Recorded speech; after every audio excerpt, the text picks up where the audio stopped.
Alaykum aziz muxlis, kanalimizga xush kelibsiz. Kanalimizda mehmon bo'lsangiz obuna bo'lishni unutmang. 3 oy salkam 100 kun degan.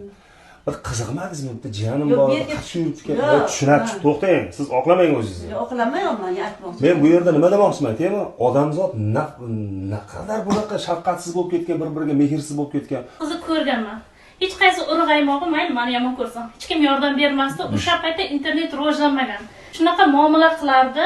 Bu qizga faqat hamma ishini qildirardi. Qulday muomala qilar, sochlari taroq kirmagan kiyimlar bir ahvolda yurardi. O eski holatda. Eski holatda ham to'g'ri molxonada yashamagan, lekin qarindosh urug' yoki atrofdagilar molday muomalada bo'lgan. Endi yana xafa bo'lmang. Biza qarang, bu yoqqa kelishdan oldin biza hamma tomonlama o'rganamiz. Rostdan yordam bermoqchimiz, lekin bizaga ham qiziq tuyuldi, qanday qilib buni holatga tushish mumkin? Chunki bu nereal narsa-da.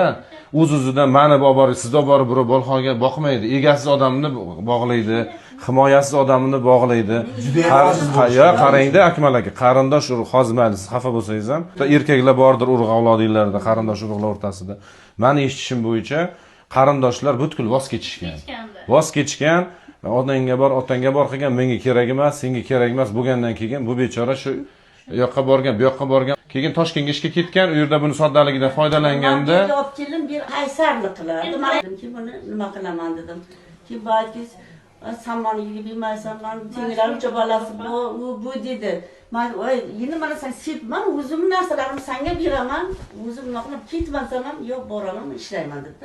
Mana bergan hammani uyiga kaltak yeb, gap eshitib yurgandan keyin o'sha majbur bo'ldim. Chiqib ketishdi. endi masxara qilib hamma baribir Agar yaxshi sharoit bo'lsa hech kim ketmaydi. Mingdan oshiq uzunlik, sarosiyolik odam menga yozgan. Men ko'rsataman degan odamlar shu paytgacha nimaga atrofingizda mana bilarkansiz? Nimaga Marat bu gapni gapirgandan keyin bunaqa mehribon bo'lib qoldinglar?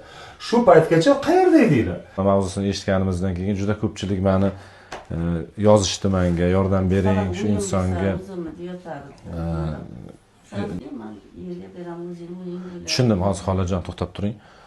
Bularni o'zi bilan suhbatlashaylik, chunki sizda imkoniyat bor edi shu paytga suhbatlashishga, qarashga. Xafa bo'lmang gapimdan. Shunaqa odamman, odamning yuziga gapiraman-da.